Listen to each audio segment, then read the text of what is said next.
Welcome everyone to the Fighting Dementia podcast. I'm Leon, one of the co-hosts, and we're a podcast for those in the early to middle stage of the disease, helping people who are living with dementia or supporting the people who support those living with dementia. We're here to talk about behaviour change, how you can live well with dementia, and help you on your own journey. And I do this alongside my co-hosts, Fran and Tom. Hi, I'm Tom. I was diagnosed with dementia 8 years ago, and I do this podcast to try and help. If I can help just one person by doing this podcast, I've done something good, and I really enjoy this podcast. Hiya, I'm Fran. I was diagnosed 5 years ago with mixed dementia. I've got vascular dementia and also Alzheimer's. I'm here to help you navigate through your dementia journey. Hey everyone, welcome to the Fighting Dementia podcast, episode number 10, maybe, around there. Welcome, Fran.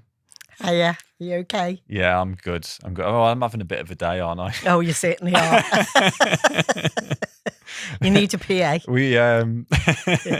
This will either be quite a short episode with me and Fran, because Tom is still away with Marion and his son in Greece. Mm. And we either have a lovely lady turning up from the New Brighton cinema who has dementia-friendly days, or we don't, because I might have got the days and the weeks mixed up. Yeah. And I'm the one with dementia.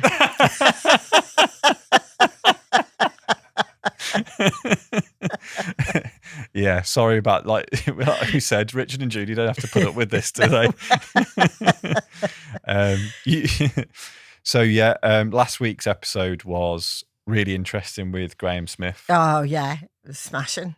He was really good, and the way he speaks and the way he talks and the knowledge of what he's got, and he's insistent that, you know, it's us, the people with dementia and the people with Alzheimer's or any form of other dementias, they're the experts. And I think he's right, because we are, but he just knows a lot about lots of little issues around about dementia, Alzheimer's, whether that's because he's worked in neuroscience or I'm not sure, but it was just so nice. Yeah, I thought the way he spoke about things. I really enjoyed it, and he's agreed that he'll come back on and support the podcast, which I think would be great for the listeners. Yeah. And what I got a lot out of it was when you were talking about the picture, that had made you feel sad at one stage, and then you sort of got through it, and he really pushed you in that moment to essentially say, well, how did you get through that? And you said, but he was like, he really pushed you to. Yeah, he did. To say, well, yeah, but you did that, and you've overcome it, and you reflected it, and it made me think about your attitude towards, everything. And I think it'd be nice to maybe talk a little bit about that. Do you think that it's come from your nursing background, the attitude that you've taken to being diagnosed, and how you live with it? I'm not sure, really. I think a lot of it was, my dad was quite ill when we were young. We were only teenagers when he first got ill with cancer, and there wasn't anything that is about now as such. And we just recognised the fact that he fought every day to be here and to get on with his life, and he did. And he must have been about 36, 37, or either early or in his 40s, but he was very young. We were only teenagers in school. And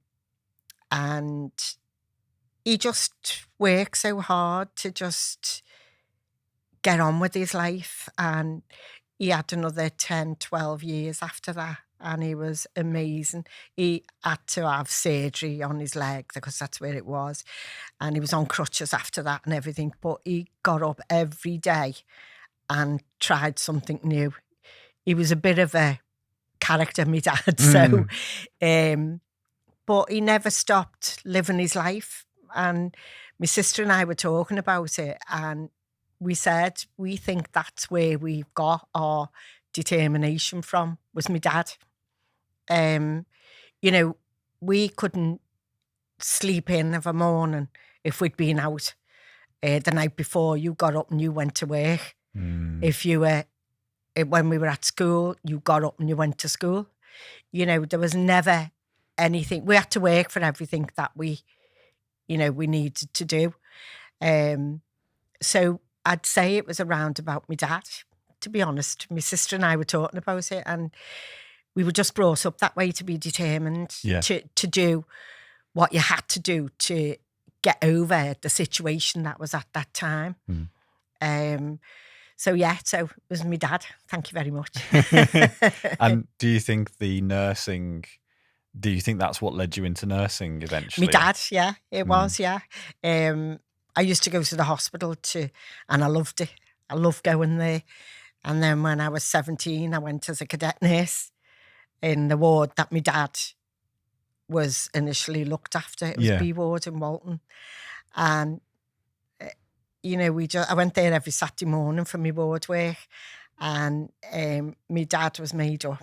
He was so proud of me but I was only a cadet nurse then, where you go for a year and you learn everything about the hospital. You know, you go to medical records, you go to the sewing room. You went to they don't have them as much now, but you went to all the departments and learned. But my dad was so proud, and he used to be made up because he used to come home every night, and my sister would be going nuts because I had been injecting the oranges and taking the juice out of them all to learn how to do an injection. So he was just, it was, and then I just followed that career. I qualified and then I left actually. And my friend and I went bobbing around the country, and we went around the world a bit, and we just had a great time. Yeah. We hope you're enjoying this episode. If you've got any questions, please do leave us a comment on social media. We're more than happy to answer any questions from our personal experience, and we'd be happy to do that if you had any. And if we don't know the answer, then we'll go and find the information for you. We certainly will.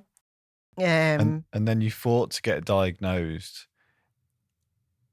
which not a lot of people do. A lot of people want to ignore certain things. Yeah. So do you think that was the nursing background where you were happy to deal with and think about medical conditions and how to treat them?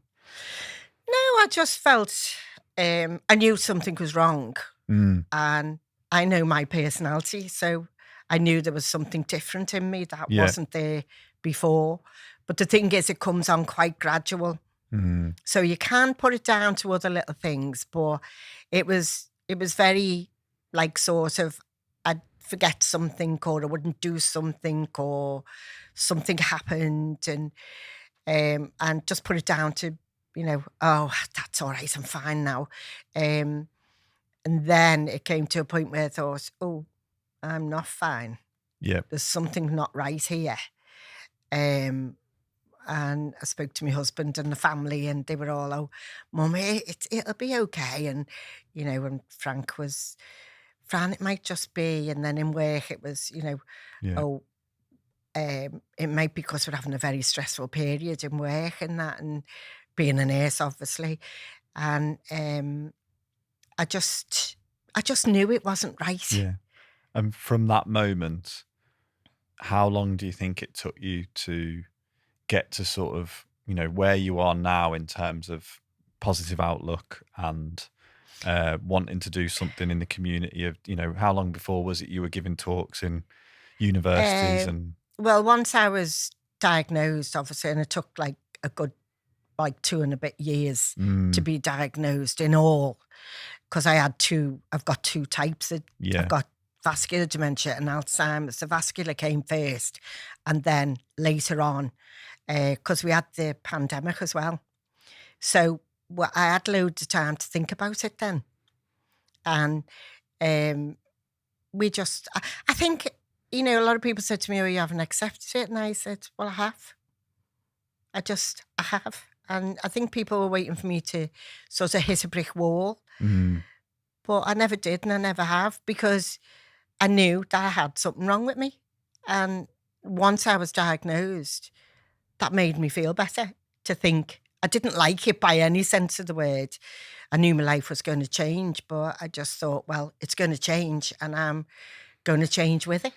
And that's all you can do. that going to change with it is like really powerful message, isn't it, for people listening who are in early to middle stages, who are thinking about behavior change, how to live well with it, all these things. Is like, well, you are going to have to change, but how do you change with it, and how do you have an outlook that's generally positive? Yeah, and then once I'd done that, I was talking to one of a friend of mine who was a nurse, and she works in Edge Hill.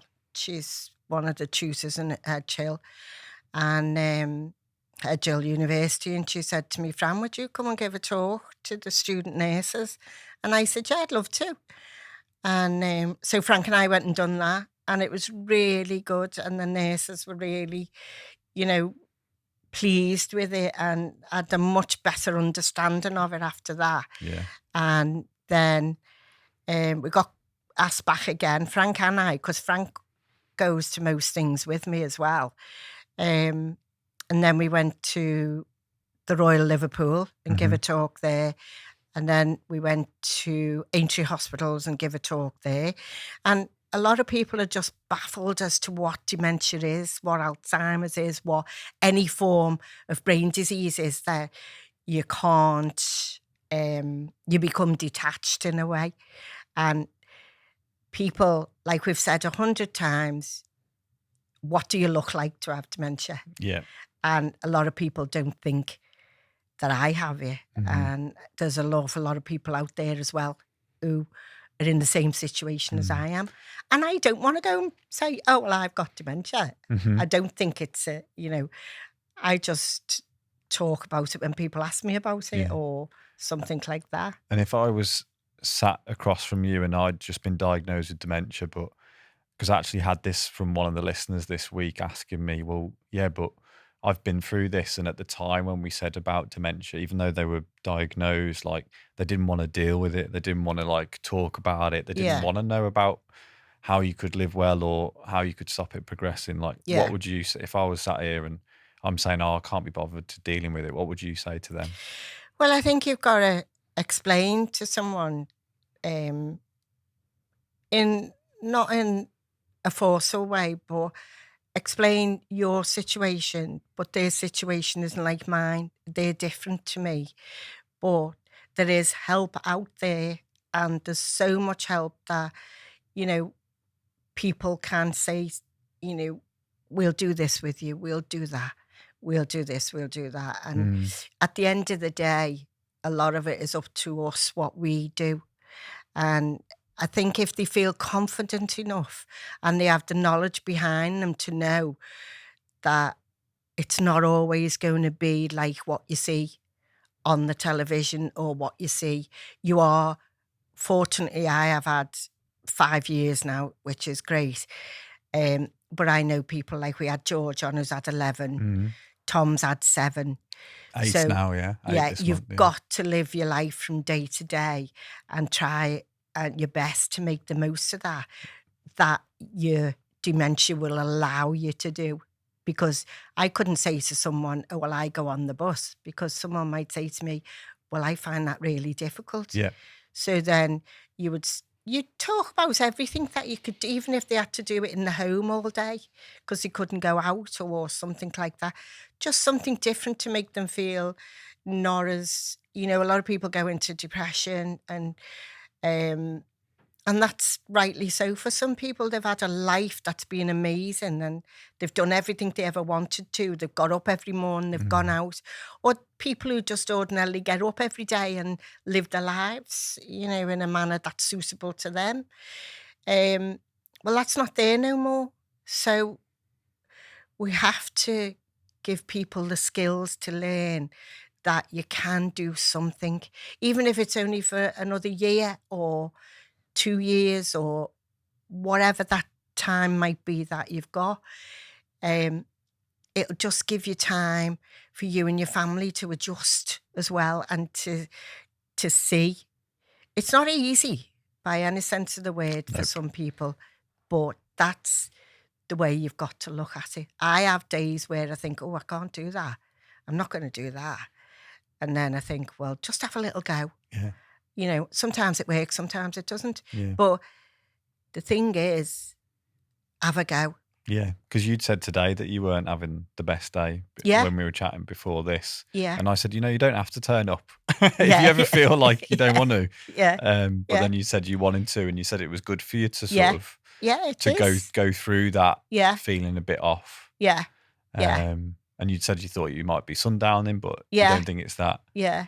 Because that does happen, and I don't know whether people have heard about sundowning, but what happens is as the sun goes down, as you see it, when you've got dementia or Alzheimer's, sometimes that can affect you. Not everybody, but it can affect you, and you just feel like the sun is going down, but you feel it in your body.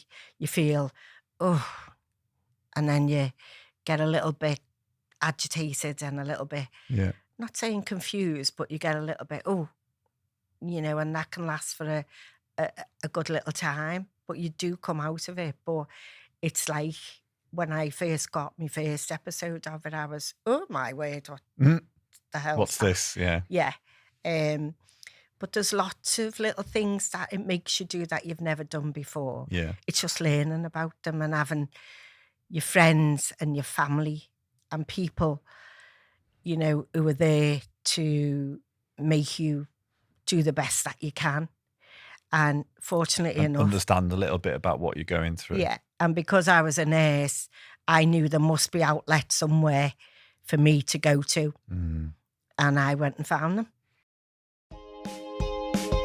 We really hope you're enjoying this podcast. We want this to be one of the best free resources for any family affected by dementia. With your help, we can build the biggest community in the world for supporting, guiding and comforting everyone who faces cognitive issues and the people around them.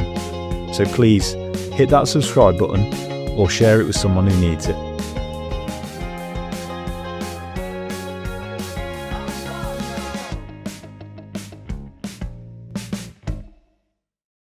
Yeah, well, we keep talking about that. And I made mistakes in the first few, but that upset me. I went places that upset me. The people were lovely, but it just upset me. And then I found somewhere for you that didn't upset me. It doesn't, I'm not awfully upset about it, but sometimes you get upset at the situations that other people are in. But I never think, that'll be me in such and such a time, because I don't know when it'll be me. Yeah, so exactly. Yeah. Well, like you said before, you might get hit by, just like me, I might get hit by a bus. Yeah. Next week. Yeah. And then, anything can happen. Yeah, exactly. Yeah. So you've got to get up there and get out and do the best that you can. But you need the help. And live in the present. Yeah, because you need help. Like, you need, some people need medication. Some people need antidepressants. So take what they offer. Yeah. And do it. Yeah. And see how it goes. Yeah, and see how it goes. Yeah. And hopefully through the podcast, lots of people have learned lots of things about learning new skills, meditation, finding community, all that stuff, which will just basically keep hammering home the same points, but go on a journey, together. Because like I said, at some point we will be going line dancing, which I know you're very excited about.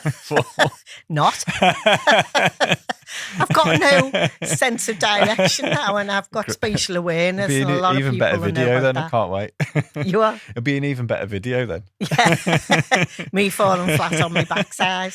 How's it been going with the water, the diet, all those types of things?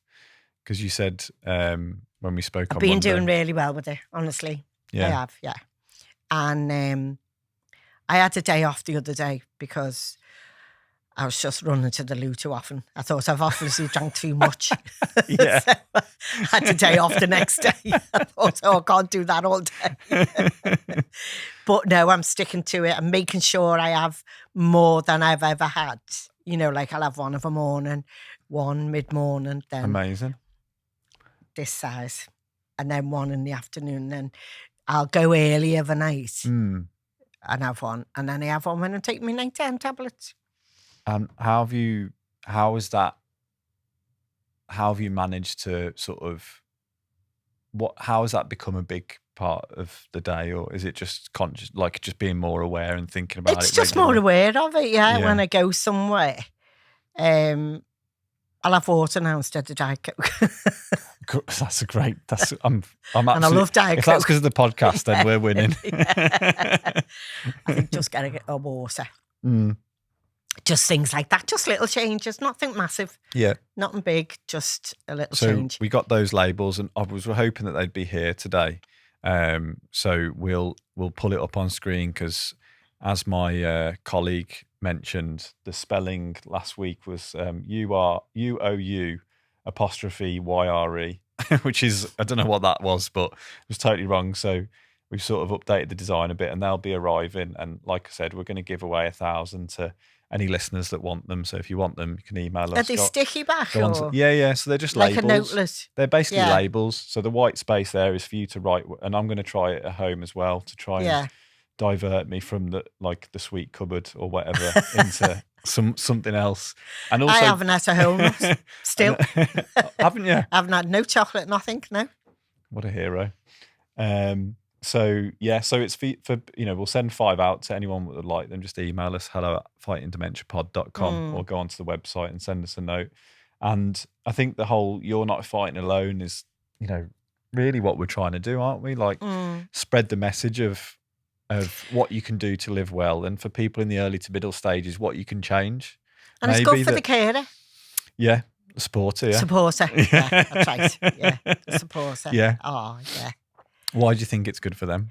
Well, they know if they've left something for their partners to write something, and they're capable of reading it like me. I have one on the front door. Don't forget your keys, your phone. There you go. Yeah. And if I'm taking something back to a shop, I'll put that on it as well. So as I'm undoing the key to go out the handle, I'll check that I've got those 3 things. Yeah. So it's just a post-it note. It's just helpful, isn't it? Yeah. And why I'm genuinely interested in using it is because I would forget. Well, yeah. And, I've managed my ADHD symptoms the last few years, because before I didn't even know I had it until 3 or 4 years ago now. And I just have managed them through a lot of conscious effort and diet and exercise and meditation and things like that. But the ability to have something like this, as little nudges towards what my intentions are, and where I want to go, is just going to be helpful. I'm not going to have them on the outside of cupboards, but I think I'll have it on the inside. Yeah. So when I open it, it's oh, there's that sticker. Yeah, and you're not having that. Yeah, and I think that "you're not fighting alone" brings me back to what I say to my friends quite a lot at the moment. Is well, I do a podcast with Fran and Tom every week who've got dementia, and they've got the most positive sort of sunny attitude every time I see them. How can I ever be down about anything? And so I think the "you're not fighting alone" piece is it's going to remind me that, I do this and I'm part of this community, and that there's people like yourself and George and others who are fighting every day with something that, is sad for a lot of people, but look at your attitude, I think we're all different though. That's the thing. Somebody may not be able to control their diet because dementia doesn't give you that option sometimes. There's lots of little things that some people cannot do, and no matter how much you try and change your behaviour towards that, you can't change it. Yeah. Well, Tom mentioned that vegetables to him is devil's food. Yeah.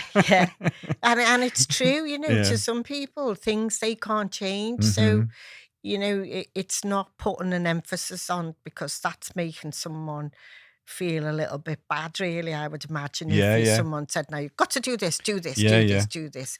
But it's about seeing what's good for that individual. Absolutely, yeah. And seeing what you can do to make things a little bit easier for them. And that's why we didn't create lots of stickers that say, drink more water or whatever. Yeah. It's a blank space. Yeah. For families to look at what they would like to for the look individual, at, that can be helpful, whether it's diet, whether it's something around sleep. Yeah. Just little reminders that are cues.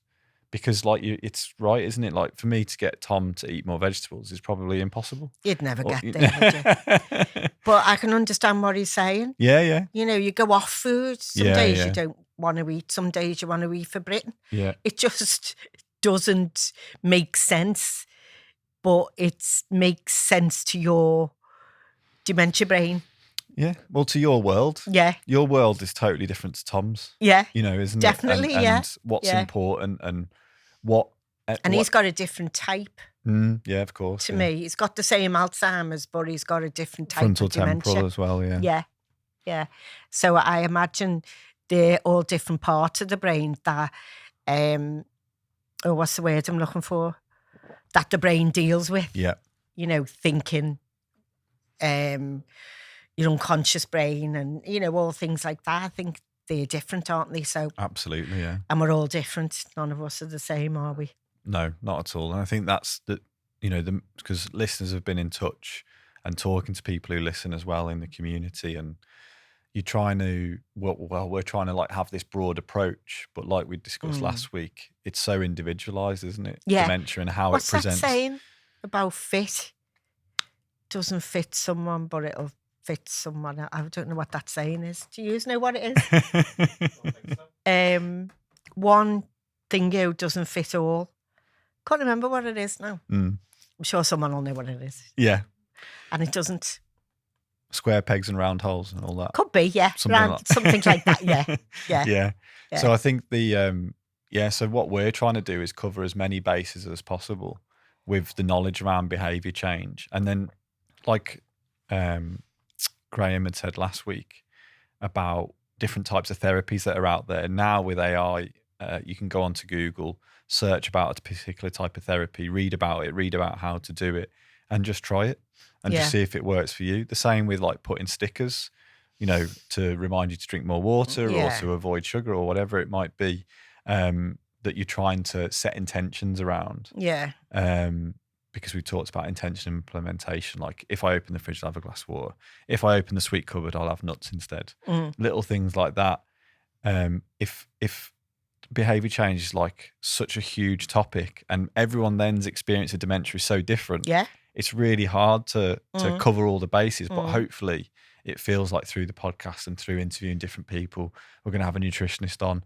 You'd asked about the ketogenic diet. Yeah. I've just got an email this afternoon from someone who's been listening that wants to come on and talk about the ketogenic diet because there's a lot of new science around that, and how it can support brain health and stuff. So the more we can cover like all the bases over time, and then the listeners come on a journey with us, hopefully it's just helpful, isn't it? In different ways. Because I think it's great you saying that you're drinking more water and you're cutting out sugar, because I'm pretty sure that every neuroscientist would say, well, that's going to be good for your brain. And my blood test was up. I found that out this week. What's that? I had a routine blood test. Oh, right. And it's up. That's one of my glucose ones. Right. Yeah. So it's up as in a good way or in a bad way? Or no, in a bad way. So okay. It's a good job I've started this anyway. Right, yeah. So if I hadn't started is already this, high, yeah. So and been thinking about that, yeah. So it's give me a good kickstart. I haven't thought, got to do this now. Yeah. Whereas I made the decision myself to do it. And hopefully there's other listeners out there with dementia that have, heard us talking about sugar and water, and they're doing the same, and they're seeing that you're still going with it, and some days you have a bad day and you might have whatever, but you haven't even had a chocolate bar yet, which is amazing. No. And if we're in the listener community reducing the amount of sugar that everyone's eating, and because we keep talking about it and that becomes a thing, like that's only a win for us, isn't it, in terms of what we're doing and how we're trying to support people.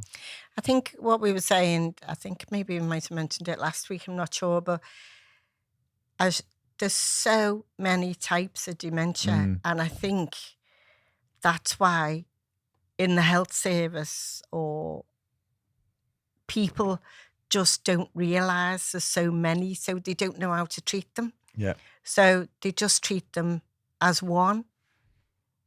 And that's it's not always it's not the best. No. But a lot of people don't understand it. And when you do talks in the hospitals and things, people don't understand it. And when you can go and give them that information or tell them your experience, which is not going to be someone of theirs, maybe theirs will be different, but similar. Absolutely. And I think that's good. And I think it's about getting to people now which everyone does, and it's been said a million times, start implementing things earlier on in your life than just when you've actually got something. Absolutely. And I know it's difficult because I'm like one of these people who's been up and down on diets for I don't know how long. So, you know, it is difficult. Of course. It'd be good if you could. There's so much out there now. It's ridiculous for kids. I feel sorry for them. The choices they have in confectionery, sweets. Oh, it's just ridiculous. And a lot of people obviously feed the children what they can because there's lots of other inequalities. So it's just a vicious circle, really. But if you try and get on to do something small at a time, not something big right away, but something small, then you will feel better in yourself. Absolutely. You're so right. And hopefully, the listeners are jumping on board. And for the partners, you know, not so much the partners, the supporters, the support workers who are looking after, they don't have time to eat properly. They don't have time to sleep properly. You know, there's a lot going on for them as well. Of course. You know, we can't forget them in all this either because they're the ones who are there 24 hours a day. And, you know, they're just eating on the hoof like we did as nurses. If you got a break, you took it and you just ate a bag of crisps and something else. Yeah, because there could be so much going on. Like that. Makes it even harder. Yeah. So, you know, it's not just the person who's got the dementia or the brain disease or whatever that is that they have. It's for the support workers as well. Supporters, yeah. Well, hopefully through us exploring all of that, then we can at least inspire and give hope to people, both someone living with dementia or the supporter that's supporting them to, you know, we talked about it so much about the supporter putting their own health first, but how you go about that when, you know, it's really difficult looking after someone and especially in the early phases, you can be overwhelmed, can't you? Yeah. So hopefully something like what we're doing helps. Yeah. I think in the latter stages as well, I think that's the right words. You're so busy looking after someone who is deteriorating that you just don't have time for yourself to do anything. And that's not a nice thing to happen. It's not. And that's where if you can build a community early. Yeah. Like there was a lady who hasn't been well recently, and I know that, you know, in the group. Yeah. And, you know, she's getting supported left, right, and centre, isn't she? And yeah. You can't maybe, you know, that support, if she hadn't joined the group whenever she did, wouldn't be there. No, and definitely. you'd feel quite lonely and isolated. So I think, you know, we're going to do some stuff at some point around how to build a community around you if you are somewhere, you know, remote or whatever, or a bit isolated in terms of location. But, you know, if you are near a city or whatever, you know, go and find community, because if you're in the early or middle stages, like, it's so important. And family so much are getting supported as well. Yeah. So it's just nice to see. And it's nice for people like me looking on that I know there'll be a place for me somewhere if and when things take a turn. Yeah. If nothing happens to me before that. So you just don't know, do you? You don't. Awesome. Well, we'll take a quick break there and we'll come back and do Reminiscence Corner, and we'll also check if the guest turned up, because maybe she did, maybe she didn't. Who knows? No, it might be next week. Cool. I've done all my own work as well. I know you'd been researching it, so I'm so sorry. It's all right. I don't mind. We hope you're enjoying listening to our podcasts. If you'd like to come on the show, you can get in touch with us. If you're a scientist or a health expert. If you're living with dementia or you're supporting anyone with dementia, then drop us a line. You can email us on hello@fightingdementiapod.com. It changes as well, though, doesn't it? It certainly does. Once you get this, because my diet is ridiculous. I have to have chili flakes on everything because nothing tastes of anything. Yeah, no, nothing tastes of anything Not for a thing, me. No. I can't smell things and I can't taste them. It completely goes. And your diet just goes out the window. Yeah, I won't eat vegetables because of devil's food. No, I won't. I won't. I used to eat them loads of times, but now I just think they're boring. Yeah, Really? I can't eat them. And I was saying to Leon before, Frank and I think they're getting a juicer. Yeah. Because looking at vegetables is like, ugh. Yeah. Oh no. Well, just have chips because they're vegetables, aren't they? Yeah. But your whole, that's the other thing about it, your whole diet changes. I was never a big cake eater, I was saying before. Now I'd be like that kid off. Matilda, you said. Matilda. I'd be like that kid and I'd eat that cake. Yeah, I'm the same. I've From got Costco. hell of a sweet tooth now. Yeah. Maybe that clip has inspired everything to do with Mrs. behaviour change Trunchbull. and cutting out sugar. Oh, that's sorry, yeah, that's a great clip. God. So there you go. So this how You're imagining me with chocolate cake on all over my face. So we've talked a lot about giving up sugar and stuff, and you're saying that you're doing really well with chocolate and stuff. Yeah. How's the cake I've side? not cake. Really? No, I haven't said it like that. Seriously. Amazing. No. Amazing. And you said you felt better. Yeah, I do. I've got a big birthday coming up, so I'll probably have a piece of cake then. But I don't know. Who knows? May or may not. And you'd mentioned in there about not having any taste, but then you'd said over the weekend you had a really nice. Yeah, I did. I went out with with some of the family, and I keep trying to find things that I can get something out of that'll Enjoyment-wise. stimulate. Yeah. Because basically you just go by the textures and you know what you're eating and you know what it tastes like. So you still eat. It doesn't mean you don't eat. Some people don't actually, but I don't. But I had, it was lovely, goat's cheese, a really strong one with, so that was salty and strong, not too salty, but it had a strong thing to it. So I had that with sweet caramelized onions and rocket, and it all had like a sting to it. You know, it all, you could tell you were, you know, you couldn't truly taste it, but you could feel all these different things about it, like the salt, the sweet, it's a bit bitter rocket. Yes. So it was. Did it have balsamic on the rocket at all? Yeah. So it was great. It was absolutely smashing. So that's it all week. That and feta cheese and rocket salad. I've been looking like one. But so that's good that you can still come across things and find things. Yeah, I was delighted because it was just made me feel at last that I'd had something that I'd enjoyed slightly. Well, I had enjoyed it. It's not slightly. I enjoyed it. So it was good. It was good, made up. But I'd say about it all week. We went out for a Thai meal, didn't we, once after we'd recorded, and you seemed to enjoy that as well. And that was something new that you hadn't had. Was it crispy chili beef or something? Yeah, it was. It was like a beef, but it had like a bit of ginger in it, and you could get not the aftertaste, but you could get that. You knew there was something in it.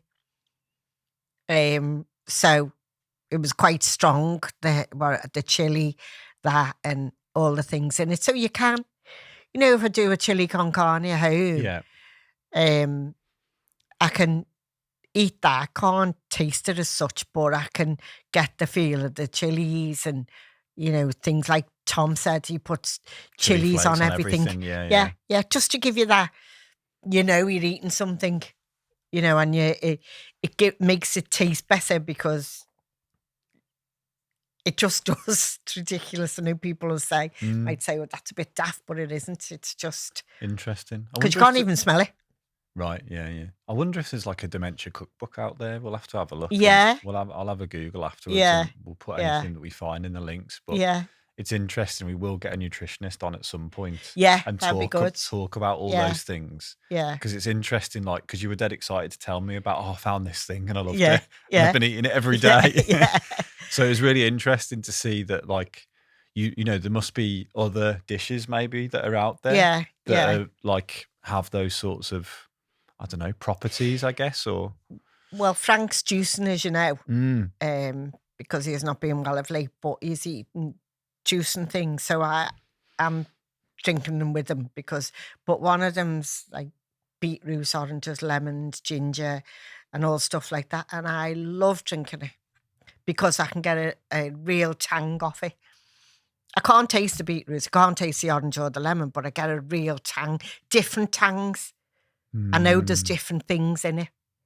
So it's lovely. I don't like the other one, lettuce juice with ginger. Lettuce juice doesn't sound. But I still eat it. Yeah, you still have it. Drink it because I can't taste it. But it's the look of it.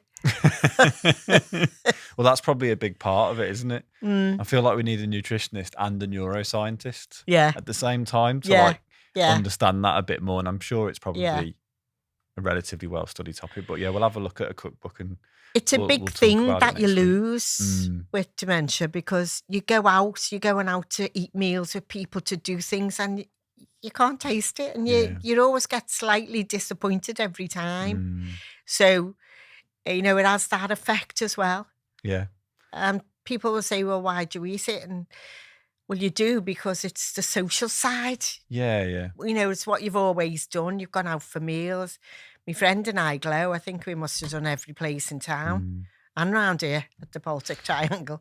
But we were always out eating lots of nice, lovely food and going to different places. Yeah. Now I go and, you know, you can only take the ambience in. You can't, even a drink, you can't taste a drink. But that was a bit different. I got a gin and tonic. Was that a bit different with this dish that you had? With the Yeah. And there was something about it. Yeah.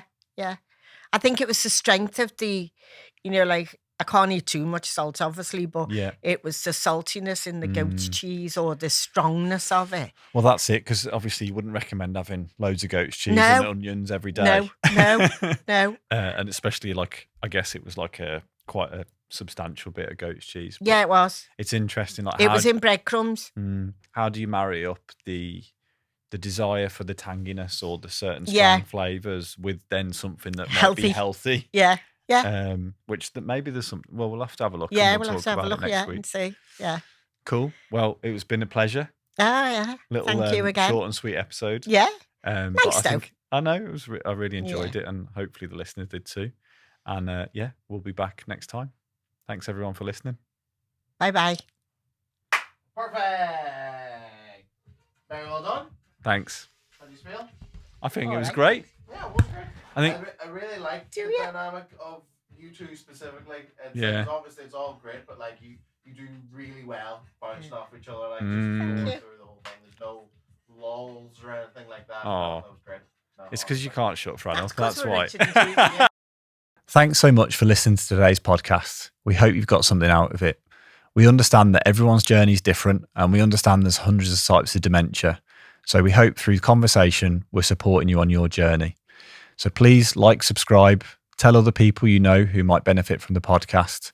And if you'd like to come on, please do get in touch. Thanks for listening.